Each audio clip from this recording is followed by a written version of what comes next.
Saya cuma ingin tegaskan kenapa saya menggunakan kalimah Kesultanan Terengganu Islamiyah Melawiyah. Itu adalah nama yang telah digazetkan oleh Sultan Zainal Abidin dalam Tan Al-Muluk ataupun Undang-Undang Tubuh Negeri Terengganu pada tahun 1911. Jadi nama ni memang sedap disebut dan dibaca. Tapi peringkat awal memang banyak orang bertanya dari mana kalimah ni wujud. Itu adalah kehebatan marhum Haji ataupun Sultan Zainal Abidin dengan mengungkaikan nama yang agak menarik bagi kerajaan Terengganu. Dan itu saya sertakan di tengah tu adalah Cap Moho. Cap Moho ni saya usaha sendirilah dari segi kreativiti kita sebagai orang Melayu Islam. Kita angkat balik khat dan ini adalah versi khat Melayu, bukan Arab. Ni versi Melayu. Okey, untuk slide kedua, berlatar belakangkan peta Terengganu pada tahun 1895 dan peta ini merupakan perjalanan Datuk Bahaman, Tok Gajah dan Mak Kilau di Terengganu. Yang tanda tadi merah tu laluan dia lah. Setiap apa yang saya paparkan dalam slide saya ni ada mesej tersurat dan tersirat. Di bawah tu ada 12 cap moho Sultan-Sultan Terengganu. Ni maksudnya semua Sultan-Sultan Terengganu yang ada dokumen yang kita berjaya jejaki. Sama ada di Malaysia, di Thailand, di Denmark, di British, di India. Dan yang peringkat bawah tu kalau daripada ujung Sultan Zainal Abidin, Sultan Mahmud, Sultan Ismail. Yang kelabu tu Sultan Ali.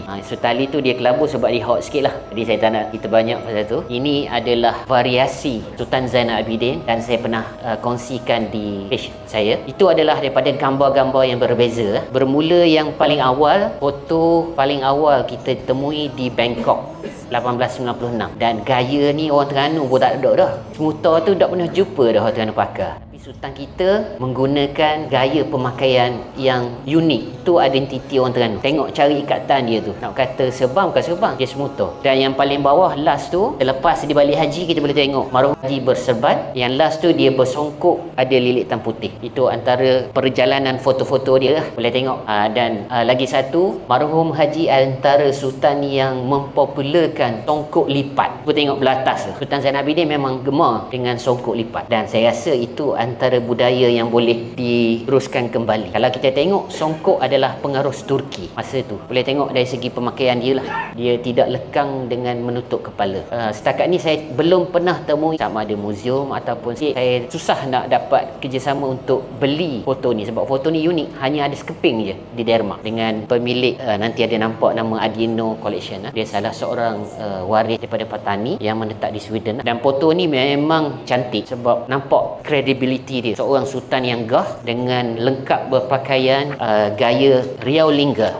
Kita kena angkat Riau Lingga sebab itu adalah keturunannya dan dia memakai 2 bintang anugerah Raja Siam. Masa ni belum ada British ya. Kita still dengan Siam. Dan songkok dia macam saya sebut tadi ya, ada hiasan tu. Itu adalah gaya Sultan Zainal Abidin. Ini adalah rujukan saya, iaitu rujukan daripada rekod, fotografi, manuskrip, peta, artifak. Itu antara summary dia lah. Boleh tengok next slide. Kita bermula dengan era Siam. Foto pertama sebelah kiri Sultan Zainal Abidin, foto asal hitam putih. Kita telah buat recolor lah, recolor dan dari segi dress up hampir sama dari segi material sebab kita rujuk dengan orang yang mengenali tekstil. Itu antara pakaian tuanku, iaitu dipanggil lima, songket lima dan digarus. Boleh tengok di baju-baju dia tu nampak bekas lipatan. Orang dulu tak ada seker, dia gosok pakai garus ataupun kulit siput. Lepas dia gosok, dia lipat. Lepas tu kita boleh tengok pakaian dia ada bekas lipat-lipat. Pasal tak? Dekat baju dia tu ada jalur-jalur. Dan ini adalah pakaian Melayu Terengganu. Ada tak orang Melayu Terengganu pakai gini lah ni? Ada tak?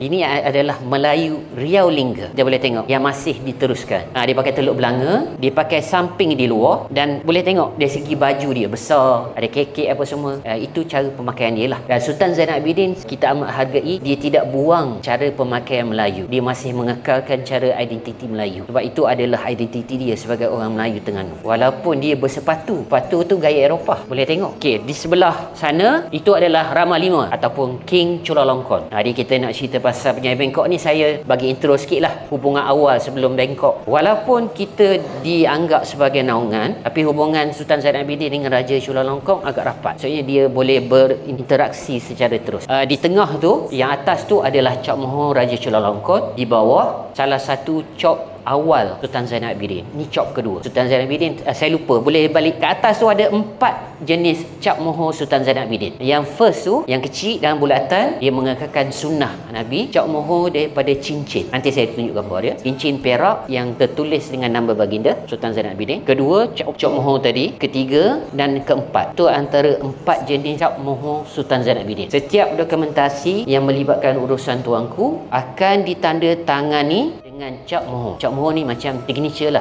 tapi raja-raja akan pakai cap mohon, menandakan keabsahan dokumen. Sama ada grant, surat, apa-apa utusannya yang tuanku keluar, bila ada cap mohon, itu adalah titah tuanku. Dan sejarah kita amat penting pada nilai-nilai ni, sebab kalau ada dokumen tanpa pengesahan cap mohon, kita boleh cabar dokumen, sama ada dokumen itu salinan, plagiat ataupun bukan asli. Sebab banyak dokumen-dokumen yang boleh memesongkan kemudian. Okey, boleh balik semula. Next slide. Gambar berlatar belakangkan Istana Maziah pada 1890. Bawah tu boleh tengok Sultan Zainal Abidin dengan baju hitam dia, tanpa selempang, dengan Raja Chulalongkorn. Dan situ saya ambil satu quote daripada rekod. Sultan Terengganu live in large with built house constructed in Europe lines, daripada rekod CO 273-350-55. Ini dalam laporan British bila dia datang ke Kelantan dan Terengganu pada tahun 1909. Ini statement daripada British High Commissioner. Dan ada maziah dibina pada tahun 1881 dan corak binaan hampir sama Istana Gelam dan di Riau Lingga. Dari situ kita boleh tengok kesinambungan dia, apa hubungan kita. Dan binaan bercorak gaya Belanda. Okey, boleh tengok dekat atas tu ada tingkap kaca. Ini binaan asal selepas terbakarnya Istana Hijau 1881. Kita amat rasa terkilan lah, sebab Istana Hijau tu keagungan Terengganu dibina 100% dengan kayu. Dan saya masih mencari dan menjejaki foto-foto Istana Hijau daripada koleksi pelayar-pelayar, tapi belum jumpa lagi. Cuma ada sikit je kita jumpa pada tahun 1863. Cuma nampak bahagian menara saja. Dan Istana Hijau dibina 5 tingkat dari kayu. Itu kehebatan orang Terengganu. Tapi kita tidak ada gambar yang boleh kita kongsikan. Next slide. Okey, ni daripada beranda pintu luar Istana Maziah. Dan itu kita boleh tengok pintu gerbang. Nah, di depan tu di laut lah. Ni kalau sekarang sebelah Johor Pos lah. Ni pintu masuk utama. Dan kain putih ni, dulu orang Terengganu style buat rambut tetamu, dia pakai kain macam kemoh lah untuk laluan. Itu raja punya style. Semua kain. Lepas tu ikat dengan daun kelapa di setiap laluan. Pintu asal Istana Maziah batu boleh tengok 1890 ni dah batu. Dan batu kita guna konsep mortar, biasa telur putih lah. Orang Terengganu pasang rumah batu dah macam ni. Dah pelik lah. Ni daripada tingkat bawah Istana Maziah, dia boleh tengok tu pak pascak kita orang Terengganu dulu. Tengok macam mana diikat samping. Oleh ni dah uti dah. Ni semua pakaian Ni semua pakaian Terengganu ni. Saya cuba tingkapkan balik, kongsikan balik apa yang orang kita buat hari yang dulu. Dan tengok itu cara orang kata hulu balang kita lah di Istana Maziah. Okey, di tengah tu boleh nampak ada seekor kuda. Kuda ada dah di Terengganu masa tu. Dan yang menarik, binaan pintu gerbang. Perasan tak macam mana binaan bumbung ni tu? Itu adalah identiti Terengganu dan Patani, kehebatan kita. Okay, ni dalam kota. Ini antara 7 rumah kayu istana di dalam Istana Maziah. Semua foto-foto ni kita patut berterima kasih lah dengan Raja Chulalongkorn, sebab dia mari ambil gambar. Kita buat tapi kita tak ada gambar, sebab kita tidak ada teknologi. Dan kita amat berterima kasih dengan Thailand kerana Raja Chulalongkorn salah seorang penggemar raja-raja yang suka merakamkan foto. Dia mari je, dia mesti ambil gambar. Dia berjalan ke mana-mana, dia tidak lekang dengan kamera. Dia suka ambil gambar. Dan gambar-gambar ni semua tersimpan di Bangkok. Saya mula dapat lihat secara visual, secara asli pada tahun 2018 bila saya turun ke lokasi lah, menggali lokasi. Okey, ini salah satu benda yang saya ingin dedahkan.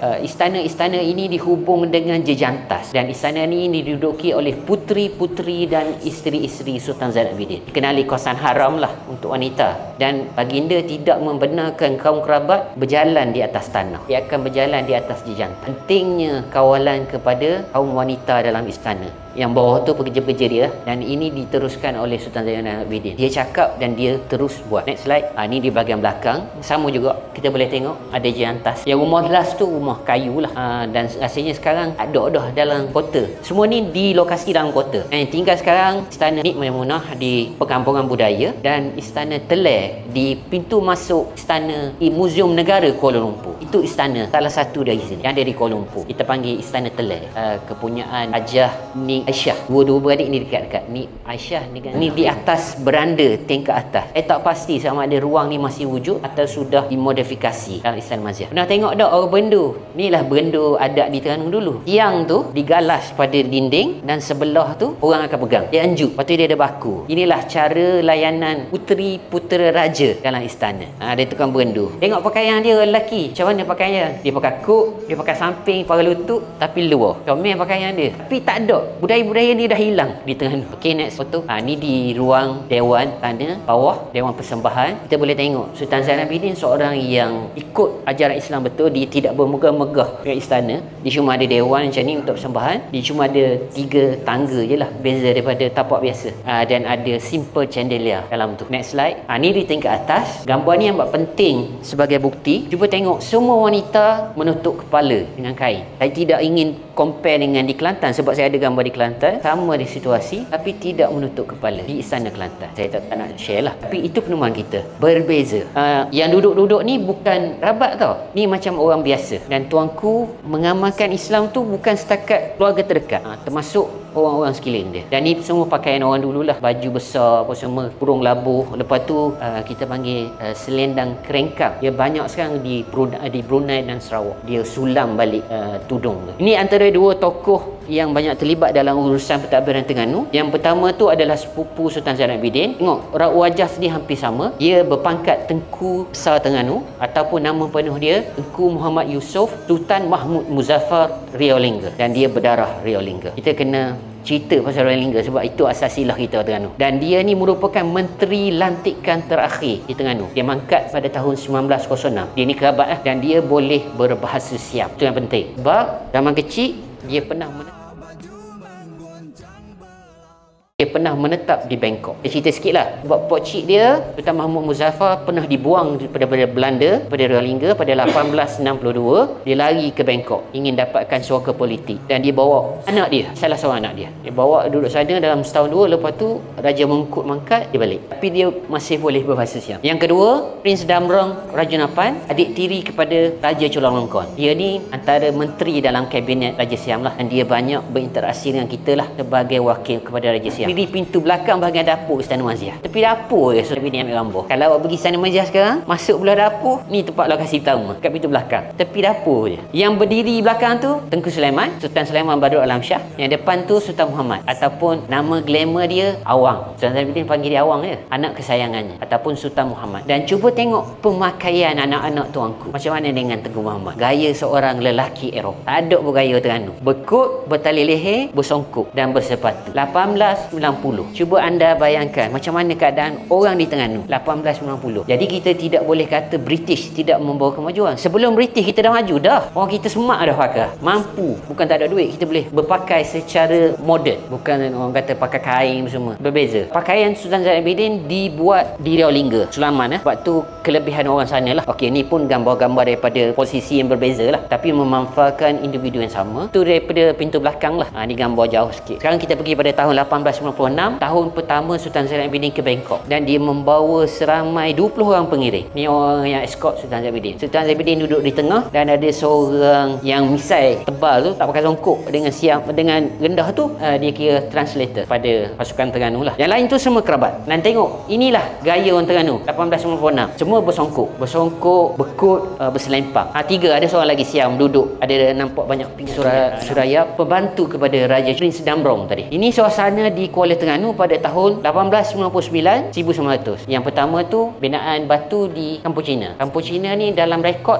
1760 sudah ada binaan batu zaman Sultan Mansur. Ni yang moden lagi, banyaklah rumah batu. Cina sinonim dengan binaan batu. Yang kedua, gambar yang amat penting, inilah antara gambar awal Masjid Putih. Cuba tengok dekat depan tu ada kolak dan nampak kayu tinggi tu. Orang dulu dia pakai timba tembaga. Saya tanya orang Masjid Putih, ada dah. Assalamah laka. Dengan timba-timba hilang. Itu adalah tradisi kita. Sekolah di depan pintu masuk dan masjid sudah batu. Ini masjid asal Masjid Putih. Dan saya rasa Maidam pun tak ada gambar ni.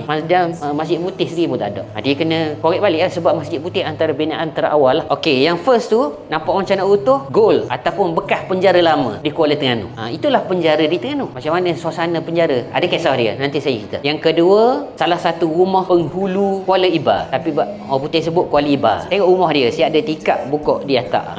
Ini suasana di kampung lah, di Kuala Ibar. Semua gambar-gambar ni di Cambridge University, di pantai Kuala Ibar. Kini masjid terapung sekarang. Kita boleh tengok kawasan dia berbakau, ada kelapa. Dan ni cara hidup orang kita lah, pagi-pagi cari ikan. Tu dia tubik nak ambil ikan tu, buat bakul. Kain batik, kain pelekak, tutup kepala, pagi-pagi gitu lah. Dulu Tanjung gini lah. Betul tak yang saya? Ini antara gambar yang penting, dan saya tidak pasti sama ada di Terengganu sudah ada kajian ataupun tidak. Ini membuktikan pelaksanaan hukum hudud di Terengganu. Gambar pertama, lelaki dipotong di pergelangan tangan belah kanan, kaki di belah kiri. Gambar kedua, sebaliknya. Ini bukti, tidak boleh dinafikan pelaksanaan hudud di Terengganu. Dan saya tidak pasti sama ada pernah ada orang buat kajian berlandaskan fotografi. Ni di Terengganu ni, kajian hukum gerak tangan. Dan gambar ni tidak ada di negeri-negeri lain kecuali di Terengganu saja. Banyak ekspedisi masuk ke negeri-negeri Melayu, tidak pernah kita temui ekspedisi British ataupun luar merakam gambar sebegini. Hanya ada di Terengganu saja. Dan saya amat galakkan kerajaan ataupun IPTA di Terengganu cuba buat kajian yang lebih mendalam, sebab saya rasa rekod-rekod macam ni banyak. Sebab kita nak angkat pelaksanaan syariah Islamiah di Terengganu tu, dan Terengganu sudah lama buat. Kalau dalam manuskrip memang ada dicerita 1760 dalam jurnal berbahasa Perancis, pelaksanaan hukuman bunuh di seberang Taki. Macam mana proses dia ditikam sampai mati tahun 1760. Itu dalam jurnal di Perancis. Tapi jurnal ni kena baca lah. Ni gambar, orang tengok tu orang faham. Kali tengok pun orang tahu. Ini ekspedisi Walter Williamsky di Terengganu pada tahun 1899 hingga 1900 di Terengganu. Ini antara bisnes orang Terengganu dahulu. Kita antara pembekal ternakan. Ini bukti bergambar. Orang Terengganu jual lembu, bukan curi ya, jual lembu.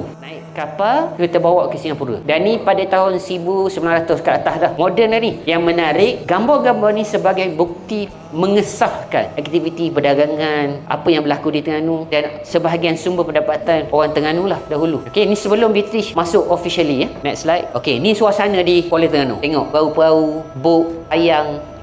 Orang kata ni senario biasa lah kalau main Terengganu. Dia akan nampak bot je. Sebab kita orang panggil negeri Kelaut. Di sekitar Tanjung, Pantai Layang. Tahu tak Pantai Layang? Sini dulu dia panggil sebagai Pantai Layang. Ni lah Binjai ni, Pantai Layang. Itu nama asal. Kalau dalam manuskrip buku-buku lama, kawasan ni dia panggil kawasan Pantai Layang, dekat dengan Bukit Glen. Dan ni sinonim dengan Terengganu lah, perahu besar. Kita boleh kenal lah perahu besar di Terengganu. Itu adalah identiti kita orang Terengganu. Yang bawah tu baru sikit lah, tapi perahu lama cuma sudah didaftarkan lah. Kunjungan kedua Sultan Zainal Abidin ke Bangkok 1902. Boleh tengok macam mana dress up Sultan Terengganu dan rombongan dia. Yang paling kanan tu skot dia lah. Dia orang Cina Siam, boleh bahasa Melayu. Dan tengok macam mana pemakaian Sultan Zainal Abidin. Nampak gah tak? Orang kata kita close door, tutup dasar asimilasi dengan orang luar. Ini bukti boleh menyangkal tuduhan orientalis. Kalau kita tidak hebat, kita tidak terbuka, kita tidak akan ada pemakaian sedemikian. Betapa kuatnya pengaruh Ottomania. Tengok dari segi pemakaian dia. Cuma dia mengekalkan budaya-budaya Melayu. Sulaman, corak pakaian tu masih kekal identiti Melayu. Tapi pengaruh Ottomania amat kuat. Dan kita menerima pengaruh Ottomania ni melalui Johor dan Riau Lingga.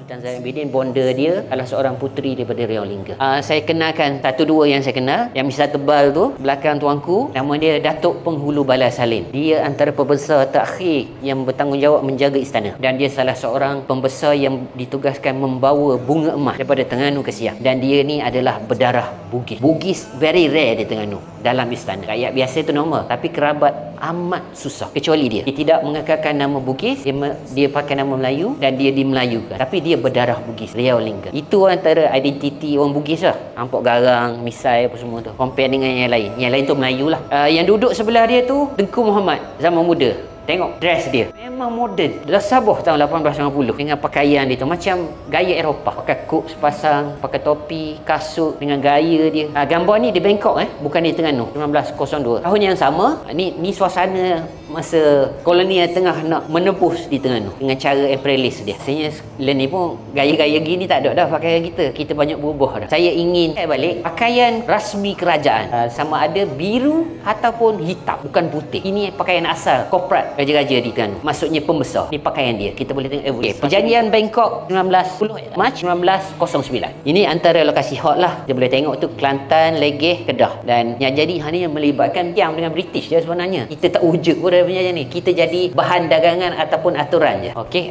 gajah tu antara bendera lama siap, dan bendera ni dipergunakan dalam hubungan seharian masa tu sebelum ditukar bendera 1932. Itu Union Jack. Next slide. King merujuk kepada King Chulalongkorn. The most important was that he felt no interest in the state of Kelantan and Terengganu, and that Strobel ni advisor dia lah, American, could do what he like with them. Maksudnya Raja Siam dah tak pandang dah Terengganu masa ni. Bagi dia sudah tidak ada nilai. Dia kata kita ni negeri lemah yang tidak ada kepentingan pada dia, dan jadi dia pun tidak percaya dengan raja-raja kita. Kita loyal dengan Raja Siam. Memang betul, kita duk loyal pun dengan dia sebab dia bukan satu bangsa dan satu agama nak kita. Kita hanya orang kata dihimpit oleh imperialism dan kolonial masa tu. Ini pembantu dia nama James Everson Westengard. After he trip to Malay Peninsula in 1906, also support the idea that Siam should go her interest in this territory. Dia kapal ke Terengganu dan dia boleh nilai sendiri, dan dia meneruskan dasar-dasar Edward Strobel lepas ni sebab dia berganti. Dia ni berbangsa Denmark, warga negara US, dan dia pernah sampai ke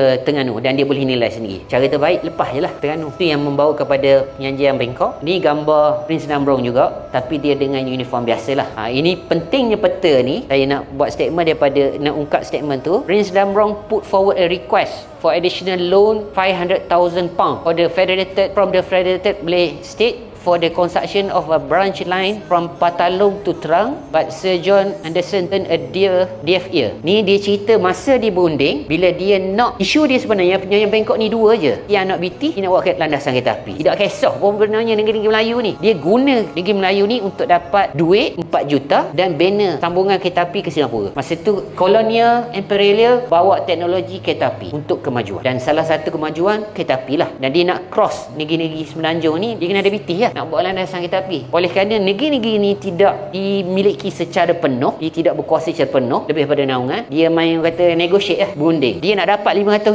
tu, dia janji serahkan Raman tu sekarang Hulu Perak dan Pulau Langkawi. Itu adalah nilai 500,000 masa tu lah, pada tahun 1909. Ini dalam rekod dinyatakan. Spesifik.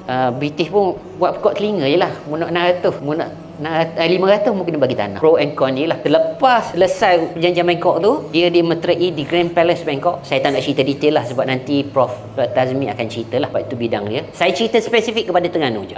Prince Damrong, salah seorang adik kepada Raja Chulalongkorn, mewakili Raja Siam, dan Sir Ralph Spencer-Paget, dia ni adalah duta merangkap Menteri British di Bangkok, tangani perjanjian. Ini adalah dokumen asal perjanjian yang saya dapat koleksi ni daripada British Archive. Itu antara last page dia lah. British dengan Siam dia janji, tak ada apa nama kita situ. Ya, dua-dua janji. Dan Anglo-Siamese Treaty ataupun Perjanjian Bangkok ni, nama dia Anglo-Siamese Treaty, ditandatangan pada 10 Mac 1909. Dokumen ni berada di British Archive, dan ni antara koleksi yang sudah dibawa balik ke Malaysia 10 tahun yang lepas, Tapi kalau lagi arkib nak tengok payah, nak kena bertepuk tampar dulu dengan dia orang, sebab dia tidak ada konsep macam library lah. Kita nak kena mengetuk dia orang, cari ketuk-ketuk boleh dapat. Ini antara statement-statement penting dalam urusan perjanjian. Ni statement Sultan Zainal Abidin telah direkodkan oleh salah seorang British advisor di Siam. Dia kata Sultan cascade the Siam as thief who were giving away that did not belong to them, and complained bitterly against the British government for entering into such arrangement without consulting him. Sultan Zainal Abidin kata Siam ni curi, suka-suka buat perjanjian, lepas tu bagi tanah negeri aku. Itu tuduhan Sultan Zainal Abidin, dan itu direkodkan. Ada dalam FO ni Foreign Office punya rekod, itu nombor siri dia lah, dan penyata rekod tu oleh Baker Gray, dan dia ada mention date tu. Kalau kita cari dalam rekod memang ada. Itu sebahagian daripada keyword dia lah. Ini pun sama.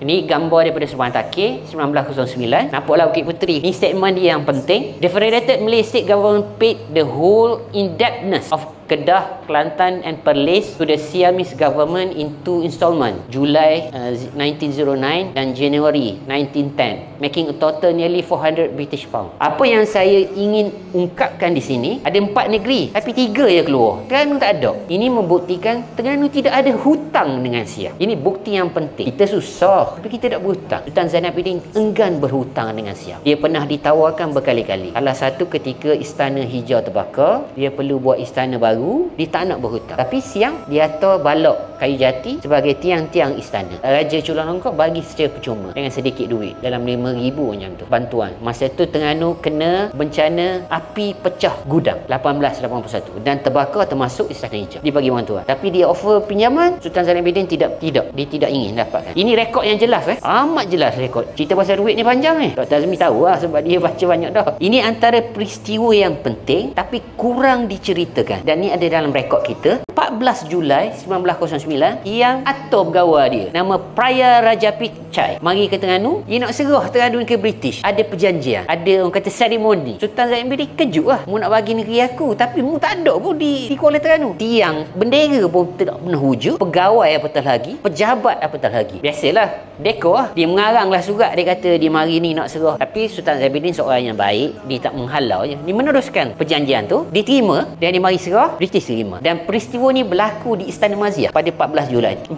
bulan selepas perjanjian ditangani di Bangkok. Ni antara orang kata poin-poin penting dan orang Siam akan guna ungkapan ni sebagai rekod bukti Terengganu di bawah Siam. Sebab ada seremoni dipanggil penyerahan naungan daripada Siam kepada tanah Melayu, daripada Siam kepada British di tanah Melayu. Dan rekod ni ada dalam koleksi rekod-rekod di Arkib Negara. Penting, memang penting. Dan Siam memang suka rujuk rekod sebab ni bukti dia. Dia kata dia ada kuasa dia. Kita tak ada benda pun. Mamat ni mari tu aku just terima je lah. Sebab kita bukan negara yang suka berkonfrontasi. Kita ada masalah dengan negara luar, tak ada. Dan kita pun tak kenal siapa dia. Saya yang buat kaji selidik pun, saya baca pun saya pelik. Siapa Mamat ni? Tidak pernah wujud dalam hubungan dua hala antara Terengganu dengan Siam. Dia muncul bila penyerahan Terengganu daripada Siam kepada British. Itu je. Ini rekod kedua. Prince Damrong hantar surat kepada Sultan Abidin. Saya cerita summary je lah. Dia cerita, dia kata sedih kita terpaksa serah Terengganu pada British sebab bertukar naungan. In future kalau ada apa-apa, bolehlah kontak Siam. Kita boleh tolong lagi. Kita mengekalkan hubungan diplomatik. Gitulah, sembang lah orang kata. Untuk membuktikan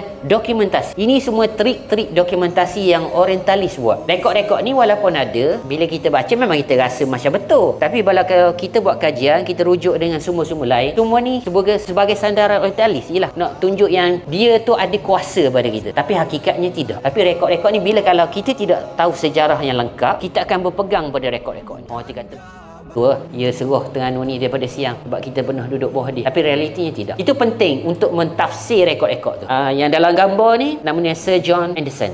Dia bertugas sebagai British High Commissioner di Singapura dan dia orang yang terlibat dalam menerima kemasukan Terengganu di bawah naungan British. Baca segmen dia yang pertama. Dia kata Siam never exercise any right in Terengganu and is only shading a shadow. Dia kata Siam ni tak pernah di Terengganu. Bayang je nampak sekali-sekala. Nampak bayangan Siam. Tapi tak ada campur tangan pun di Terengganu. Dan dia sendiri yakin sebab dia datang dan berhubung dengan Sultan Zainal Abidin ni bukan perjanjian. Sebelum perjanjian tu Sultan Zainal Abidin sudah kerap ke Singapura. Dia dah dapat informasi yang Terengganu akan diserah daripada Siam kepada British. Lepas tu ni komen dia, I was favorable impressed with the Sultan appearance. He is a man about 45 years of age with pleasant features and of a deeply religious temper. Dia sendiri mengaku Sultan Zainal Abidin ni seorang yang warak, orang yang beragama. Kita umur 45 tahun. He has only been away from Terengganu at rare interval and his present attitude is no doubt the result of the influence exerted over him by his relations and advisor. Dia puji Sultan Zainal Abidin. Ni dalam rekod dalam CO 273 350 dia ada sesi bersoal jawab dengan Sultan Zainal Abidin masa dia berkunjung ke Terengganu ataupun Sultan Abidin ke Singapura. Ini ketibaan Sir John Anderson memaklumkan perjanjian Bangkok telah ditangani. Dia mari dengan kapal HMS Cadmus yang belakang tu kapal betul. Dan ini adalah dua gambar awal ketibaan rombongan British di jetty. Saya tak tahu jetty Terengganu depan dekat bot Nambang dulu dipanggil apa sih nama asal dia. Itu adalah lokasi dia. Yang sebelah-sebelah tu boleh tengok lah. Tu Terengganu tu hot duk tepi-tepi. Yang berbaris tu kelasi kapal British. Kira sambutan kawat hormat lah ketibaan. Tu boleh tengok. Pegang lembing tu hulu balang kita lah. Escort bawa payung. Tu Sir John Anderson. Ni di luar Istana Maziah. Hari yang sama pada 24 Julai Sultan Zainal Abidin bawah payung tu lah berpakaian kot warna hitam ataupun gelap gelap. Ini senario di Istana Maziah tahun 1909 di luar. Tengoklah binaan dia tu, dah ada beranda tingkat atas, bawah, Pok Wacok duduk belakang, duduk nyidai belakang ambil gambar. Boleh tengok. Ni antara gambar yang penting. Koleksi yang sama daripada British Archive. Yang pertama, Raja Muda. Raja Muda kita ni memang photogenic. Pakaian dok kembang lah. Comel tak umur. Dress up. Tengok pakaian dia. Raja Muda. Kalau orang tak tahu, orang ingat dia orang Eropah. Tengok dress up dia. Dengan kasut komplit. Tahun 1909. Ini masa kunjungan saya John Anderson. Di depan beranda Istana Maziah. Yang tu gambar Sultan Zainal Abidin. Saya syaki bukan di Terengganu. Ini di pekarangan Istana Besar di Singapura. Sebab tengok kawasan hiasan tu memang sama. Dia duduk atas kursi tu pun semua. Ni di Singapura. Tengok pakaian Sultan Zainal Abidin. Zaman ni orang pakai GQ, kaki lipat. Tengok tuanku pakai. Lipat bar. Jadi kita jangan pandang rendah. Tuanku ikut fashion. Dia seorang ulama. Tapi pakaian dia tidak kalah. Memang comel pakaian dia. Dengan bertongkat, dengan pakai kuk siap, tapi songkok dia tak buang. Itu adalah budaya kita. Di tengah atas tu salah satu cap mohor rasmi yang paling utama Sultan Zainal Abidin guna. Yang ni yang antara, kalau setiap perjanjian, surat menyurat, dia akan guna cap rasmi ni. Ni cap nombor 4 dia. Yang bawah tu cap Raja Muda. Cap Sultan Zainal Abidin, Awasaku Billah Al-Malik Al-Matin Sultan Zainal Abidin Ibni Sultan Ahmad Marhum 1299. Yang bawah Awasaku Billah As-Samad yang di-Pertuan Muda Sultan Muhammad Ibni Sultan Zainal Abidin Terengganu. Itu dua beza dia. Tapi dia mengekalkan kaedah Melayu. Ada jauh gila tu. Tidak pakai semua tak? Yang Tuan Muda tulis Melayu dan dia kekal kaedah Melayu. Ni yang penting bila buat kajian dalam penulisan Melayu khat. Ini yang penting sebab Sultan Zainal Abidin mengekalkan konsep Islam Melayu Islam. Dalam penulisan pun dia kekal bahasa Melayu. Dia tidak buang bahasa Melayu. Itu ciri-ciri Melayu lah, budaya kita. Next slide. Ini antara hot topic actually. Dan saya pun agak pelik lah. Akademian kita kurang buat agak detail berkenaan bunga emas. Ini adalah bunga emas terakhir daripada Terengganu kepada Bangkok tahun 1909. Saya cuba bawa ke tengah isu bunga emas ni sebab bunga emas Terengganu berbeza dengan negeri-negeri lain. Tengok berapa besar saiz bunga emas Terengganu. 5 kaki. Bukan kecil. Kedah, Perlis, Kelantan bunga emas di kecil. Kalau bunga emas Kedah boleh tengok sekarang dalam Istana Kedah di sebelah tuanku. Itu replika bunga emas Kedah. Ini sebagai bukti bunga emas Terengganu besar. Ada kisah dia bunga emas besar. Sebab bunga emas Terengganu bukan bersifat naungan. Dia bersifat sebagai sahabat. Sebab kalau sahabat, dia tidak bagi barang yang orang kata kita menyembah. Kita bagi barang setaraf. Bila bunga emas ni dibagi, dia buat collection 3 tahun sekali, nilai dia dalam 5,000. Saya tidak pasti pound ke apa ke, tapi nilai dia 5,000. Dibalas balik oleh kerajaan Siam dengan nilai yang sama, 5,000. Dan kita tengok dalam tradisi bunga emas ni diberi oleh negeri-negeri di Asia Tenggara dan dia mencontohi budaya dengan China. Jadi isu bunga emas ni kita kurang tengok. Kita selalu nampak tanah Melayu dengan Siam saja. Kita tidak tengok Siam dengan negeri lain. Siam sebenarnya bagi bunga emas kepada China. Dia bagi ke China. Dan bunga emas itu bukan bukti dia jajahan kepada China. Tapi Siam ni dia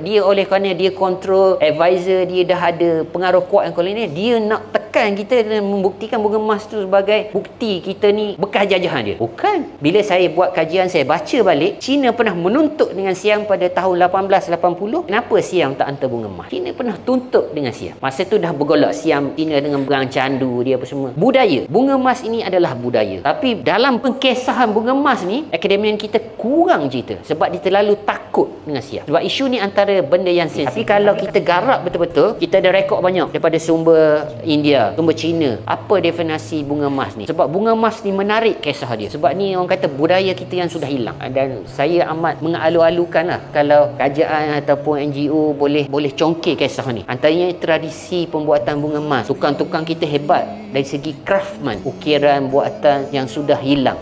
Dan waris-waris dia ada sebenarnya. Ada di Tanjung, ada di Ladang, sampai ke Kemaman. Keluarga-keluarga dia orang ni ada dan ada mewarisi peninggalan-peninggalan sebagai bukti. Tuanku simpan orang macam ni. Dia kira craftsman untuk istana. Tengok bawah tu diikat dengan buluh dan gambar ni dirakam daripada Istana Maziah. Tengok duduk belakang, tengok. Ni bunga betul Ni bukan bunga tipu, ni bunga betul. Belum dibawa ke Bangkok. Yang first ni penasihat, nama dia Long Sultan Kosa ataupun Kau Joli. Dia ni Cina daripada Penang, tapi dia sudah bermustafti di Bangkok. Dia boleh cakap Melayu. Dan keluarga dia sekarang antara jutawan di Pulau Pinang. Keluarga Kau. Sekarang orang tadi setara memang tahu. Dia memiliki lombong-lombong biji di tanah Melayu, ada selatan Thailand. Dia asal daripada Penang. Yang sebelah sana, pembesar bertanggungjawab dengan bunga emas, Datuk Datuk Penghulu Balai Tengku Saleh. Ni antara jawatan terakhir dia. Lepas tu tak ada dah istilah Datuk Balai Penghulu dalam Istana Terengganu. Okey, oleh kerana saya petik pasal bunga emas, cerita dan saya tunjuk gambar-gambar proses bunga emas ataupun budaya yang dilaksanakan di Terengganu, itu perarakan bunga emas. Ni keluar daripada pintu gerbang dalam tahun 1906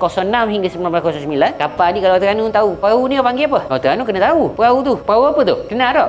Ni payam besar. Tu perahu skoci. Dia kecil je. Biasa duduk nanti 3-4 orang. Dia perahu skoci ni dia buat andaian lah hantar balik ke Thailand. Yang duduk dalam tu semua kelasi-kelasi Thailand. Tengok yang bawah-bawah tu rakyat jelata Terengganu. Dan cuba perhatikan di setiap kepala dia orang, semua tutup kepala. Lelaki semua tutup kepala. Itu budaya orang Melayu zaman dulu. Mesti menutup kepala. Dipakai semutor ke apa ke, semua tutup kepala. Tak ada orang tutup kepala, semua tutup. Next slide.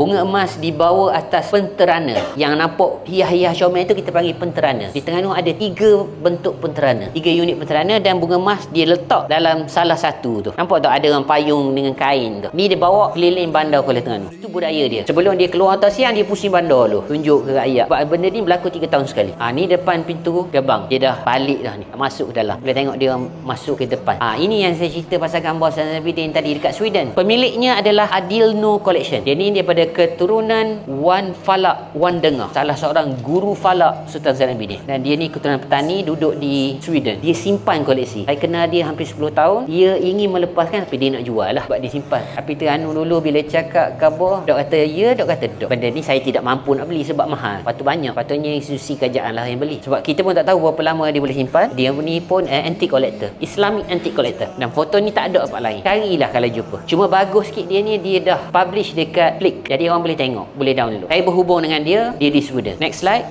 Ni di kawasan Kapucina lah. Gambar ni famous dalam buku-buku ada sebab dia tunjuk perarakan di Kapucina dengan bawa bendera dia. Okey, next slide. Okey. Ini salah satu lokasi perkuburan Islam yang kurang diberi perhatian. Perkuburan Syekh Ibrahim. Ini adalah perkuburan diraja sebenarnya. Ada 4-5 raja dimakamkan di sini. Dan saya tak tahu apa sekarang status dia. Sebab dia semua ada maidam. Dan saya agak terkilan lah sebab dekat sini banyak peninggalan sejarah. Dan orang kita ni, minta maaf cakap lah, buta sejarah. Habis ni, orang utuh-utuh ni rombok habis, buat bata baru. Kita buang habis tradisi kita. Kita buang identiti kita. Sebab pintu-pintu gerbang tu ada rekod. Ada lakaran kisah-kisah orang dulu, orang ahli ulama' mari tempat kita. Dibawa budaya, teknologi, dan dia jelmakan balik dengan peninggalan-peninggalan artifak. Tapi boleh orang kita rombok, rosok apa semua, eki naik orang baru. Cuba balik pada bunga emas tadi, saya summarizkan. Sultan ataupun pembesar ataupun raja-raja amat menitik berat pada dokumentasi. Bila bunga emas dihantar, diutus dengan warkah. Ni saya copy balik, translate, kita dapat bahasa Melayu daripada Jawi. Diceritalah bunga emas ni hantar untuk apa, bla bla bla bla. Bila hantar, siang tak embuh dah. Sebab dia dah berjanji serah Terengganu kepada British. Yang keluar titah dia kata bagi British lah, tak embuh dah bunga emas ni. Dia hantar surat ni kepada King Edward. Dan yang amat sedihnya, bunga emas ni tak ada. British jahat lagi jahat. Dia boleh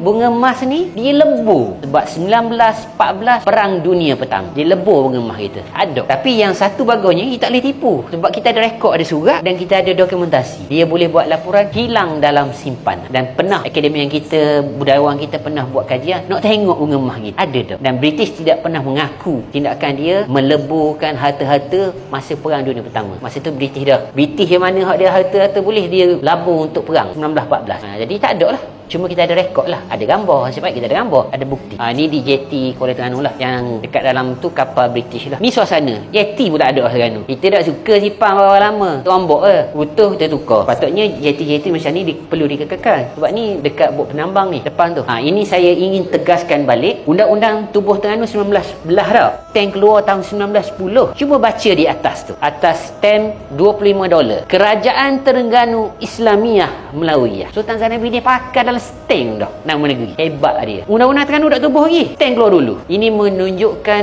kedaulatan Terengganu pada stamp. Ia bubuh dah. Itu boleh lama. Belum Iqtan Al-Muluk keluar 1911. Stamp ni keluar pada 14 Disember 1910. Itu rekod dia. Itu ada 2 keping. Besar saya letak gambar besar tu nak suruh boleh baca. Jelas Jadi kalau duk sibuk tanya, mari mana nama Kesultanan Terengganu? Tu bukti paling nyata di stamp. Walaupun benda itu kecil je, tapak di kertas, tapi keabsahan dan kedaulatan dia terlalu besar peranan. Sebab stamp ni bila kita tampal di surat, dia akan sampai ke seluruh dunia. Orang akan tengok, orang baca. Saya daripada Terengganu, ni daripada Siam, ada gambar raja. Masa tu potret sesuatu yang eksklusif. Orang kaya je boleh ambil gambar, boleh print gambar. Jadi itu antara strategi lah kita mempopularkan Terengganu. Boleh tengok macam mana pemikiran dia ke depan. Dia bukan ketinggalan, dia maju, dia ke depan. Walaupun fungsi stem tu kecil je. Yang belakang tu bangunan asal Pejabat Poh Terengganu. Bangunan dia kayu, ni batu. Selepas kita terima perjanjian Bangkok, ada perjanjian susulan kedua spesifik pada Terengganu Agreement Protection Extradition to Singapore 22 April 1910. Kita terima, tapi kita tidak akui kesahan Sultan Zainuddin tidak terima. Dia pertikai perjanjian Bangkok tu sebab banyak tidak menyokong kepentingan Terengganu. Dia ada second perjanjian, terima dan spesifik pada Terengganu. Dan di sini kita boleh tengok cap mohor dia. Itu cap mohor utama dia yang saya tunjuk tadi. Yang sebelah tu British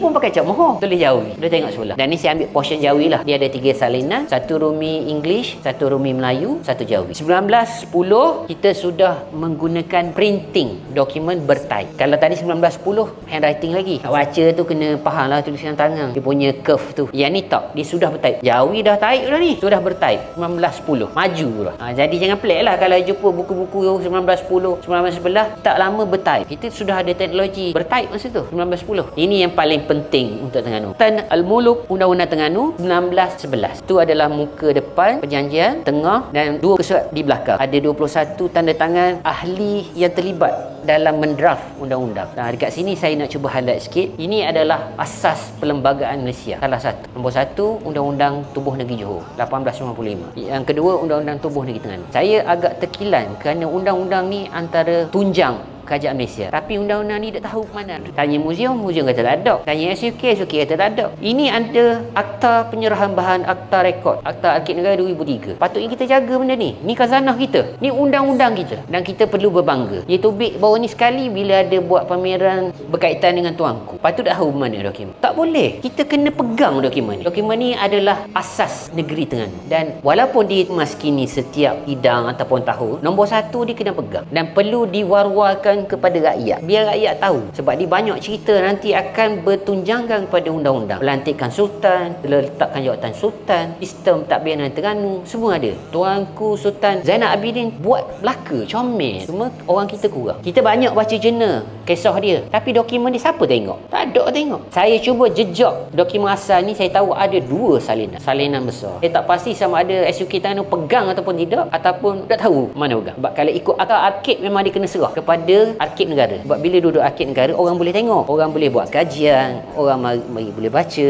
Itu pentingnya arkib. Kena faham konsep arkib itu. Bukan kita nak buang barang kita, tapi kita nak centralize, memudahkan. Dan saya cuma dapat tengok salinan digital ni pun 2-3 bulan lepas. Itu pun lepas puas tepuk tampar dengan orang lama di Terengganu. Tak boleh bagi. Satu saya jumpa ada di Muzium Kesenian Islam salinan, dan satu ada dengan orang persendirian di Terengganu. Saya agak terkilan lah. Sebab kerajaan Terengganu pun dok cara dokumen ni. Kalau dicari zipah, ni asas Terengganu ni. Kalau di luar, kita tengok undang-undang di luar negara, macam mana dia angkat undang-undang. Sebab undang-undang ni benda mustahak, bukan benda-benda orang kata remeh-temeh. Jadi dia kena mempopularkan dia, biar rakyat kita tahu. Dan dia dalam bahasa Melayu, tulisan Jawi, bukanlah bahasa Inggeris pun. Jadi boleh fikir sejenak lah. Dan gambar dia pada tahun 1909. Kita pergi pada Undang-Undang Penyerahan Penjenayah. Antara negeri yang terawal ada Undang-Undang Penyerahan Jenayah dalam Undang-Undang Syariah yang telah dirujuk dalam civil right. Sebab kita ada Undang-Undang Mahkamah nombor 1 1336 kalau tak saya. Undang-undang tu Terengganu pertama yang tubuh. Kita banyak undang-undang Islam yang kita pakai civil rujuk pada undang syariah kita. Dan ini adalah antara salah satu. Dan Sultan Zainal Abidin antara sultan yang paling banyak buat komen bila British bagi undang-undang. Soal jawab dia tu banyak dan panjang. Rekod dia kalau baca tebal. Wah baca. Tapi suka kita baca. Kita tengok ilmiahnya raja-raja kita. Dia bersoal jawab. Dia kata dia tak setuju ni, tak setuju ni. Tapi saya tak bawa lah dokumen sebab dokumen dia banyak. First tu yang bulat Cap Mohor Sultan Zainal Abidin yang rasmi. Yang kedua tu Cap Mohor High Commissioner British di Singapura. Tengok British pun buat Cap Mohor tulis Jawi, dalam pun tulis Jawi, luar tadi tulis bahasa Inggeris. Tengok apa status bahasa dan tulisan kita. British dia penjajah, tapi dia mari di tanah Melayu, dia jajah kita, dia ikut bahasa kita, bukan kita ikut dia. Masa ini bukti kuatnya Melayu dan Islam. British kena ikut kita. Dia atas surat Jawi dengan raja-raja dalam tulisan Jawi Melayu. Ni ada kisah-kisah carilah kolonial imperialis lepas ni. Tapi zaman Sultan Abidin, Melayu, Islam dan Sultan adalah kuat. Ini bukti dia. Okey. Tahun 1912 juga, tuanku buat pengisytiharan, dia lantik yang di Tuan Muda sebagai pentadbir negeri. Sebab apa-apa yang dilaksana dititah dan ada dokumen. Boleh tengoklah, satu dokumen tu ada Raja Muda. Dan gambar ni diperolehi di Bangkok. Saya beli di Bangkok. Malaysia tak ada. Beli betih diri ni. Tak ada siapa-siapa bayar, beli betih diri. Gambar tu. Anak beranak dia pun tak ada gambar ni. Saya merujuk dengan keturunan. Nama gelaran dia, perlu tahu, raja-raja ni dia lepas mangkat dia ada gelaran. Nama dia Marhum Raja Darat. Sebab dia duduk paling ulu kalangan raja-raja. Kalau raja lain duduk bandar, tahu dia duduk mana? Last. Dia mangkat di Gong Kapah. Gong Kapah tu kira darat lah. Dia panggil Raja Darat. Dia dapat gelaran Raja Darat. Bukan duduk bandar sebut bandar. Pun menarik. Dan penulisan dia pun sikit je. Kisah dia menunaikan haji. Itu antara 4 warkah penting dalam kisah dia mengerjakan haji. Macam mana Sultan Zainal Abidin pergi mengerjakan haji pada 1913 ketika era meletusnya Perang Dunia Pertama. British tidak benar sebenarnya pergi. Sebab masih tengah golak. Turki tengah nak perang dengan British. Turki tak sebenarnya. Jerman pencetus. Turki ni sebagai orang kata hok turuk je. Sebab dia banyak dapat advisor dengan Turki. Dengan Jerman. Dan ni gambar kita kemas kini lah dengan AI nampak comel lah. Tapi berlandaskan gambar asal lah. Itu adalah 4 warkah, 3 daripada Sultan Abidin, 1 daripada Tuan Raja Muda. Warkah-warkah ni semua ada dalam arkib. Tapi kena gali ya. Kena baca. Nak kena baca Jawi. Tak boleh baca Jawi tak tahu. Jadi pengkaji, researcher akademia dan pandai baca Jawi ya. Saya pun boleh baca, cuma orang kata dak biasa, lambat lah. Kokak boleh baca, kita sekolah kan. Orang Terengganu tak boleh baca Jawi, malu lah. Itu penting. Dan semua ada di Kuala Lumpur ni. Rekod-rekod ni sudah ada di Kuala Lumpur. Even dalam warkah Sultan Zainal Abidin, saya terkejut kot. Warkah ni ada dalam arkib. Tapi arkib tak tulis pun. Tak kongsi pun pasal wakah ni. Ibu tak tahu simpan mana. Dekat arkib KL je ni. Ini gambar yang penting juga. Bukti Sultan Zainal Abidin pernah sampai di Mesir pada tahun 1914. Belakang tu piramid. Saya dapat gambar ni daripada kerabat. Saya agak rapat dengan kerabat sebab saya buat kajian, saya buat rujukan. Ni saya dapat daripada koleksi arwah Tengku Ismail Tengku Su. Dia mati dah. Gambar dia. Ada kisah dia. Dia ke Mesir, dia ditimpa gerik. Tuanku tak tahan dengan cuaca sejuk, dia terpaksa balik awal. Perancangan dia ingin ke Palestin tapi tidak dapat dilaksanakan. Dia balik ditemani 2 orang doktor Arab berbangsa Kipti. Balik. Ada dalam report British. Kita Sultan Zainal Abidin balik belayar pada Mesir ke Singapura tu, ada 2 orang doktor escort dia. Dia sakit. Itu petanda awal membawa pada mangkatan dia. Dia tidak tahan dengan cuaca. Saya masih mencongkir rekod-rekod dia mengerjakan haji. Dan kita dapat rekod sikit daripada keturunan Syed Ahmad Kecil Patani. Sebab tuanku sebelum ke Mekah, Syed Ahmad Kecil adalah 1-2 surat. Tapi kita menjejaki. Saya cuba, kalau ada peluang saya boleh ke Saudi. Saya nak cuba korek rekod-rekod di Saudi. Sebab bagusnya zaman tu British, setiap pelayar yang sampai jejak muka ke Jeddah, dia ada pasport dah masa tu. Dia merekod kedatangan. Dan dia bukan orang biasa, dia sultan. Jadi mesti ada rekod. Cuma sekarang kita kena congkir. Saya kejut kot ramai rakyat kita belajar di Saudi, Mesir. Rakyat tak seorang pun korek-korek. Boleh bahasa Arab lagi. Bab haji ni, saya bukan nak condemn. Orang kita ramai. Tapi tak ada orang buat. Rekod dia banyak. Tak ada orang pergi cari gali dekat tempat yang sepatutnya. Sebab dia dah ada rekod. Sebab lepas-lepas ni rekod memang jelas. Dan dia datang time bergolak, time perang. Lagi hot orang kata. Dia kira individu berprofil tinggi ke Mekah masa tu. Next slide. Ni paling baru dapatan saya. Jumpa warkah Sultan Zainal Abidin kepada British yang menyatakan dia tidak memihak kepada Ottomania. Dan posting ni gila hot dalam page saya. Orang dua perang bagi statement sendirilah. Tapi itu antara natijah lah bila duduk bawah ni. Takkanlah Sultan Zainal Abidin nak kata sokong Turki kepada British sebab kita bawah naungan dia. Dan surat ni sebenarnya merupakan contoh kedua Sultan Zainal Abidin menggunakan warkah sebagai diplomasi. Satu, kisah British paksa dia serah Datuk Bahaman Mat Kilau dengan Raja 1896. Itu zaman Hugh Clifford. Ada keluar watikah juga. Tuanku keluar watikah suruh tangkap. Itu orang kata dummy punya political lah. Raja-raja dulu dia kata nak layan British ni terpaksa lah keluar surat. Tapi tak, pada masa yang sama keluar titah. Tuanku keluar titah, bawa sembunyikan Mat Kilau daripada kawasan Tok Kupaloh, masuk dalam Tok Kupaloh punya area. Itu ada rekod dia. Sama juga dengan kes ni. Saya tak baca detail, saya just summarize lah. Boleh tengok next slide. Ini surat asal dia. Dan kita dapat salinan di British. Saya jejak warkah ni dah 5 tahun. Saya cuma jumpa terjemahan dia di Arkib KL. Warkah asal ada di British. Sebab kisah tanah Melayu dengan Turki ni memang memang hot. Raja-raja Melayu menyokong Turki, tapi oleh kerana bawah naungan British, dia swing jadi 360 darjah pasal sokong British. Macam Sultan Idris Perak, Sultan Selangor, Sultan Sir Alauddin Sulaiman, antara dua sultan yang banyak menyumbang kepada Turki. Diorang ni harta duit masa zaman tu, tapi oleh kerana kanan British, diorang semua tukar statement. Ada surat-surat ni lah, dan British paksa kita buktikan kesetiaan kita dengan British ni dengan surat-surat macam ni lah kepada raja-raja. Dan itu penting, dan kajian hubungan Turki Melayu ni menarik sebab dia banyak orang kata kisah-kisah yang mencabar status raja-raja kita dengan Turki. Kita bawah British. Ini antara kebijaksanaan tuanku 1915. Saya ni British tengah menekan Terengganu sebab status British di Terengganu hanya ada agent, bukan advisor. Agent ni orang kata wakil je, dia tak ada power pun, dia tak cakap pun orang dengar. Like advisor, bila dia cakap Sultan kena dengar. Oleh kerana dia kabut dengar, British ni duk menekan dia, tindakan Sultan Zainal Abidin lepas dia balik haji 1911, dia mencabar kebiasaan, dia lantik British sebagai ahli musyawarah kerajaan negeri. Letak British dalam tu jadi presiden. Dia kejut, itu bagi kuasa ke aku. Ini yang kata kebijaksanaan tuanku. Dia lantik British agent di Terengganu sebagai majlis musyawarah negeri. Satu kalau kita exco lah, boleh cakap lah, tapi British kejut nakkan tuanku sebab dia tidak ada kuasa, tiba-tiba dibagi duduk dalam exco, tapi dia tak ada kuasa, jadi champion lagi dalam exco kerajaan negeri. Dia tak ada kuasa, dia macam Pak Tung lah. Itu kehebatan Sultan Zainal Abidin. Kemudian oleh tindakan yang tuanku buat ni, paksa dia tarik diri lah. Dia kata buat benda duduk dalam exco, ada power. Itu game dia, bijak. Bermasanya ajar Tuhan tu dah sampai 2.15 pagi, lepas tu Safar 1337 tahun Hijrah, bersamaan 26 November 1918, angkatlah Sultan Zainal Abidin di istana kecil. Istana kecil di dalam kota masih ada. Sekarang didiami oleh Datuk Tengku Muhammad, anak kepada Tengku Besar Mahmud. Sekarang rumah dia menetap sekarang dalam kota. Kalau persatuan ataupun NGO nak pergi, dah atas surat tengok. Bilik Sultan Zainal Abidin mangkat tu masih ada. Dia simpan, dia tak touch apa-apa. Ada meja tulis, ada katil, dan ada rak buku kecil. Itu bagi saya tu benda yang menarik lah pergi tengok. Tengok macam mana kezuhudan Zainal Abidin. Dia tidak mangkat di sana Maziah, mangkat di sana kecil. Saya agak terkilan ada barang-barang dia tak aduk dah. Macam kitab-kitab dia, kata dia serah ke Maidam. Maidam biasalah harupah negeri. Si tuanku banyak. Tuanku Sultan Zainal Abidin antara sultan yang banyak kitab-kitab. Tapi biasalah, orang hilang kat rumah. Orang kita ni banyak hilang tangan, orang kata. Okey, ni makam dia di dalam Masjid Putih. Mesan dia yang telah dibuat baik pulih semula.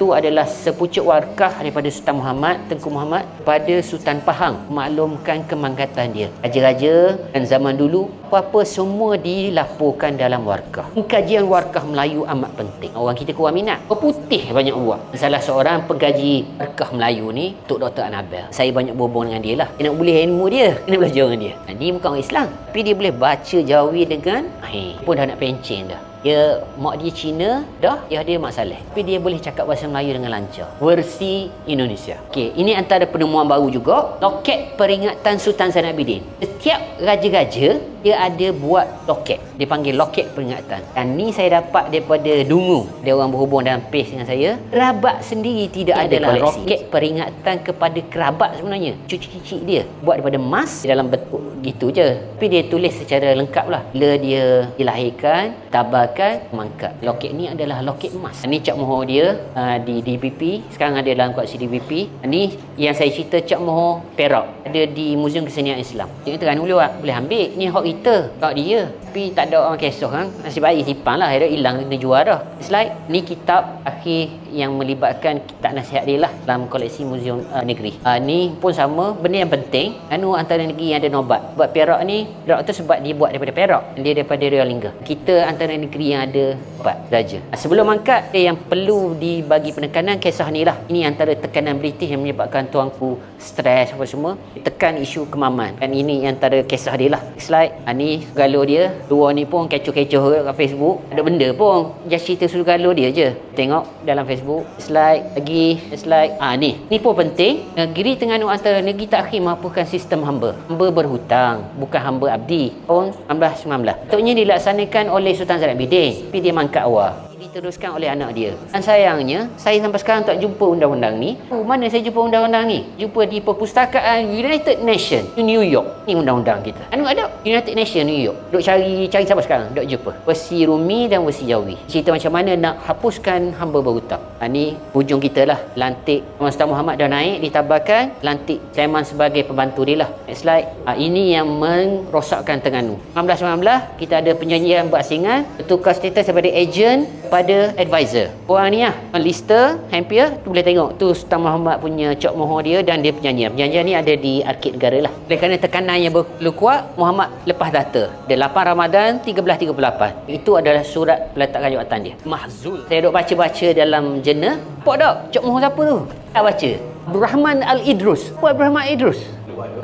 Tapi sekarang saya masih mengkaji kesahihan cok mohon tu, ada tulis ataupun tidak. Masalah Terengganu ni ada masalah sikit, orang kita suka nipu. Nipu lepas tu nipu. Jadi kita tak berani nak declare. Tapi benda ada dalam koleksi kita. Mencari kitab-kitab yang ada cok mohon kepala. Salahnya cuba highlight sekarang, warga tidak pergi sokongan. Lah kita buat kajian nak tengok kitab-kitab tak boleh. Bukan setara dengan keluarga aku. Itu masalah. Dia berani cabar. Saya dah berurusan banyak tahun. Susah berurusan dia orang. Kita bukan setara dengan dia. Jadi kita bukan nak condemn, kita nak dedahkan kepada umum. Bila keluarga tak bagi kerjasama, tidak tahu kisah dia betul ataupun tidak. Orang manusia, mulut orang ni banyak mereka-reka. Kalau kita ada bukti, kita boleh tunjuk. Sebab kita nak orang tahu. Itu motif dia. Kan kita nak kata dia menipu, tak. Kita nak dedahkan. Sebab orang duk cerita goyang kapal, sengit bang. Ini rekod dia. Mana? Ada rekod. Betul ke tidak? Sebab kita, kelemahan kita mendewa-dewakan. Kadang benda tak betul kita duk angkat. Jadi berdosa sebenarnya. Jadi bila ada rekod, boleh bukti. Macam ni pun kita tengah buat kajian. Kita tidak tahu kesahihan dia. Itu saya tidak berani declare. Di penemuan saya, kita masih mengkaji. Kita mencari kitab-kitab yang ada cok mohon. Sebab budaya orang Islam dan Melayu di cok mohon. Damak, raja, pembesar mesti ada cok mohon. Ni antara